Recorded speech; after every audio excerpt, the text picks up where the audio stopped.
Assalamualaikum warahmatullahi wabarakatuh. Halo ayah bunda dan anak-anakku yang soleh dan soleha. Bagaimana kabarnya hari ini? Semoga kita semua selalu dalam keadaan yang sehat, selalu bahagia dan tentunya selalu semangat walaupun belajar dari rumah. Nah sayangku yang soleh dan soleha, sudah siapkah untuk belajar hari ini? Boleh ya disiapkan alat tulisnya, buku paket dan buku tulis, pensil, dan juga penghapusnya. Jika semuanya sudah disiapkan, mari sama-sama kita memulai pembelajaran hari ini dengan berdoa terlebih dahulu. Ibu pimpin ya, berdoa dimulai. Selesai. Nah, sayang-sayangku, boleh ya dibuka buku tulisnya. Sekarang kita masuk ke tema 5, mengenal ekosistem, subtema 2 tentang hubungan antar makhluk hidup dalam ekosistem. Yang akan kita pelajari hari ini adalah rantai makanan, kemudian properti daerah, dan juga peristiwa pembacaan teks proklamasi. Nah, diharapkan setelah kalian mengamati gambar yang akan Ibu sajikan, kalian dapat membuat rantai makanan dalam sebuah ekosistem dengan tanggung jawab. Kemudian, kalian juga dapat menyebutkan properti tari daerah dengan percaya diri. Kemudian yang ketiga, setelah kalian menyimak video dari Ibu, kalian juga dapat menjelaskan peristiwa pembacaan teks proklamasi dengan tanggung jawab. Yuk sayang, kita buka bukunya. Tentu kalian sudah penasaran kan? Apa sih rantai makanan itu? Lalu properti daerah itu apa saja ya? Dan peristiwa pembacaan teks proklamasi di negara Republik Indonesia ini seperti apa? Nah, untuk menjawab rasa penasaran kalian, mari sama-sama kita menyimak video pembelajarannya berikut ini. Ingat, disimak hingga selesai dan dicatat informasi penting yang terdapat dalam video pembelajaran berikut ini. Selamat menyimak! Nah, sayang, apakah kalian sebelumnya pernah mendengar kata rantai makanan? Nah, jika belum, mari kita menyimak bersama-sama ya. Nah, setiap makhluk hidup memerlukan makanan untuk bertahan hidup. Melalui makanan, makhluk hidup memperoleh energi yang digunakan untuk tumbuh, bergerak, dan melakukan aktivitas. Oleh karena itu, di alam terbentuk interaksi makan dan dimakan antar makhluk hidup yang disebut rantai makanan. Nah, rantai makanan adalah peristiwa makan dan dimakan antar makhluk hidup untuk kelangsungan hidupnya. Boleh kalian catat di buku tulis kalian masing-masing ya, sayang-sayangku. Nah, untuk selanjutnya, ada 3 peran makhluk hidup di dalam rantai makanan. Apakah kalian mengetahui apa saja? Nah, yang pertama ini adalah produsen. Produsen adalah makhluk yang membuat makanannya sendiri melalui fotosintesis. Apakah kalian tahu apa sajakah contoh produsen? Ada yang bisa menyebutkan? Iya, hebat sekali. Ada rumput, kemudian ada padi, dan selanjutnya ada tanaman jagung. Boleh kalian catat ya, sayang-sayangku. Nah, yang kedua adalah konsumen. Nah, konsumen adalah makhluk hidup yang tidak dapat membuat makanannya sendiri, sehingga mendapatkan energi dari makhluk lain. Nah, konsumen dalam rantai makanan ini terbagi menjadi 3. Yang pertama adalah konsumen tingkat 1, yaitu kelompok yang memakan tumbuhan atau produsen. Biasa juga disebut dengan hewan herbivora. Contohnya seperti rusa, kelinci, dan tikus. Untuk gambarnya kalian bisa lihat di sebelah kanan ya, sayang-sayangku. Nah, untuk selanjutnya ada konsumen tingkat 2, yaitu kelompok yang memakan hewan lain atau memakan hewan yang berada dalam konsumen tingkat 1. Dan hewan pada konsumen tingkat 2 biasa disebut dengan hewan karnivor. Contohnya seperti ular dan katak.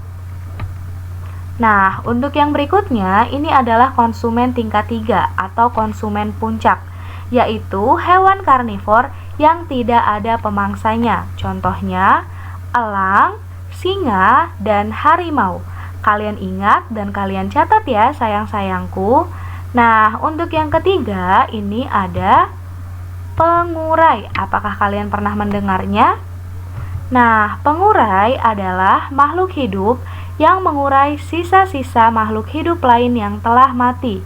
Contoh pengurai ini ada cacing, kemudian ada bakteri, lalu selanjutnya ada jamur. Ini merupakan contoh-contoh pengurai yang ada di alam ekosistem. Nah, yang selanjutnya, Ibu akan memperlihatkan contoh rantai makanan. Yang pertama ada dalam ekosistem sawah. Kalian bisa perhatikan baik-baik. Nah, padi adalah produsen. Kemudian konsumen pertama ini adalah tikus yang memakan padi. Lalu selanjutnya ada konsumen 2 atau konsumen tingkat 2, ini ada ular yang memakan tikus. Lalu yang ketiga ada konsumen tingkat 3 yaitu elang yang memakan ular. Lalu elang jika sudah mati maka akan diuraikan oleh bakteri yang sudah Ibu sebutkan sebelumnya. Nah, selanjutnya ini ada ekosistem laut. Contohnya bisa kalian perhatikan baik-baik ya. Yang pertama ada fitoplankton, kemudian fitoplankton ini dimakan oleh zooplankton, lalu zooplankton dimakan oleh ikan kecil, lalu ikan kecil dimakan oleh ikan besar, lalu ikan besar dimakan oleh paus bergigi, dan selanjutnya jika paus bergigi ini sudah mati maka akan diuraikan oleh pengurai. Begitu selanjutnya. Nah, ekosistem di alam ini ternyata dapat menjadi inspirasi dalam berkarya. Contohnya ada dalam beberapa tarian daerah. Seperti yang pertama, di sini ada tari Caping Ngancak. Tari Caping Ngancak ini berasal dari Lamongan, Jawa Timur. Tarian ini menceritakan tentang kehidupan para petani yang sedang bekerja dari menanam, merawat, hingga menanam padi. Dan properti yang digunakan adalah caping. Caping ini adalah penutup kepala yang biasa dipakai para petani saat bekerja di sawah. Nah, untuk selanjutnya ini ada tari Alang Babega. Tari ini berasal dari Minangkabau, Sumatera Barat. Tari ini merupakan tarian khas daerah yang menggambarkan burung elang yang melayang-layang di udara. Properti yang digunakan adalah tongkat dan kain. Untuk yang berikutnya ini adalah tari payung. Tari payung ini merupakan tarian yang berasal dari Minangkabau, Sumatera Barat, dan properti yang digunakan adalah payung. Boleh kalian catat ya sayang-sayangku. Nah, untuk yang berikutnya Ibu akan menjelaskan peristiwa pembacaan teks proklamasi Negara Republik Indonesia ini. Tentu kalian sudah mengetahui bahwa Indonesia merdeka pada tanggal 17 Agustus 1945. Nah, proklamasi kemerdekaan Indonesia sebetulnya merupakan bagian dari pidato proklamasi yang disampaikan oleh Insinyur Soekarno sebagai wakil bangsa Indonesia. Proklamasi tersebut dibacakan pada tanggal 17 Agustus 1945 pukul 10 waktu Indonesia Barat bertempat di Jalan Pegangsaan Timur nomor 56 Jakarta. Pada saat yang sama dikibarkan bendera merah putih sebagai bendera negara dan dinyanyikan lagu kebangsaan Indonesia Raya ciptaan W.R. Supratman. Kalian bisa lihat gambar-gambarnya di sebelah kiri dan kanan peristiwa pembacaan teks proklamasi. Nah, setelah melalui waktu yang sangat lama disertai pengorbanan besar seluruh rakyat Indonesia, akhirnya kemerdekaan dapat diwujudkan. Pada saat menjelang diproklamasikan kemerdekaan Indonesia, tepatnya pada tanggal 16 Agustus 1945, terjadi penculikan terhadap dua tokoh bangsa Indonesia yang paling terkemuka, yaitu Insinyur Soekarno dan Dr. Andes Muhammad Hatta oleh para pemuda pejuang Indonesia. Mengapa ya tokoh terkemuka ini diculik? Nah, mereka dibawa dari Jakarta ke Rengas Dengklok, Karawang, Jawa Barat. Tujuan penculikannya adalah agar kedua tokoh penting ini terhindar dari pengaruh ancaman dan tekanan pemerintah pendudukan Jepang. Keesokan harinya, kedua tokoh dikembalikan lagi ke Jakarta dan diamankan di rumah Laksamana Muda Tadashi Maeda, tentara Jepang yang bersimpati terhadap perjuangan rakyat Indonesia untuk merdeka. Di rumah itulah naskah proklamasi dirumuskan oleh 3 orang pemimpin golongan tua, yaitu Insinyur Soekarno, Dr. Andes Muhammad Hatta, dan Mr. Ahmad Subarjo. Dari golongan muda ada Soekarni, BM Diah, dan Mbah Diro. Setelah selesai ditulis, naskah proklamasi diketik oleh Sayuti Melik, kemudian Insinyur Soekarno dan Dr. Andes Muhammad Hatta menandatanginya atas nama bangsa Indonesia. Sejak saat itu, bangsa Indonesia hidup merdeka dalam bingkai negara Kesatuan Republik Indonesia. Melalui proklamasi tersebut, bangsa Indonesia mengumumkan kepada seluruh dunia bahwa bangsa Indonesia telah bebas dari penjajahan. Adapun isi proklamasi tersebut adalah sebagai berikut. Nah, boleh kalian baca ya. Proklamasi Jakarta 17 Agustus 1945 atas nama bangsa Indonesia Soekarno-Hatta.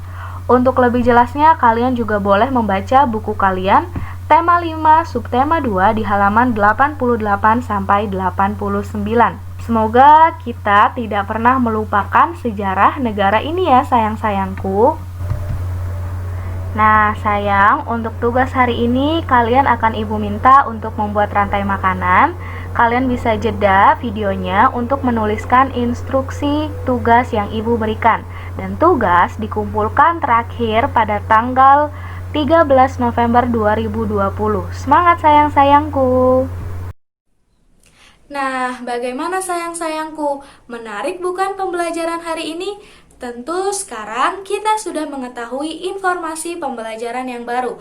Nah, yang pertama, apakah kalian masih ingat apa itu rantai makanan? Coba sebutkan bersama-sama ya. Nah, rantai makanan merupakan hubungan antar makhluk hidup yang saling makan dan dimakan. Ada 3 peran dalam rantai makanan ini. Yang pertama ada produsen, kemudian ada konsumen. Konsumen ini juga ada konsumen tingkat 1, konsumen tingkat 2, dan konsumen tingkat 3 atau konsumen puncak. Nah, setelah konsumen ini ada pengurai, yaitu menguraikan hewan-hewan yang telah mati. Nah, untuk selanjutnya kalian juga sudah mengetahui properti tari daerah yang tadi sudah kita pelajari. Ada tari apa sayang? Tari caping ngancak dengan propertinya caping. Kemudian yang kedua ada tari alang babega, properti tarinya itu ada tongkat dan kain. Kemudian yang ketiga adalah tari payung dengan properti payung. Diingat dan dicatat ya sayangku. Nah, untuk selanjutnya kalian juga sudah bisa untuk menjelaskan peristiwa pembacaan teks proklamasi Negara Republik Indonesia. Kalian pasti mengetahui tanggal berapakah proklamasi dibacakan oleh Insinyur Soekarno? Iya, hebat sekali.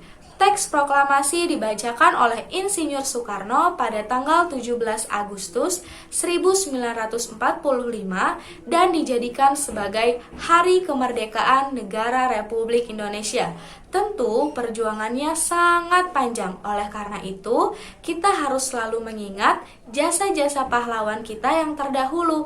Karena berkat mereka kita bisa hidup dengan nyaman sekarang, walaupun tentunya kita tetap harus mempertahankan kemerdekaan kita dengan selalu menjaga persatuan dan kesatuan dalam kehidupan sehari-hari. Ingat, di rumah jangan sampai kalian memiliki hubungan yang tidak baik dengan orang tua kalian, dengan adik, atau dengan kakak kalian. Jadi semuanya harus harmonis, harus saling tolong-menolong, dan tentunya harus saling membantu satu sama lain ya sayang-sayangku. Nah, mungkin cukup sekian video pembelajaran hari ini. Semoga bermanfaat. Sampai bertemu dalam video pembelajaran selanjutnya. Wassalamualaikum warahmatullahi wabarakatuh. I wanna start some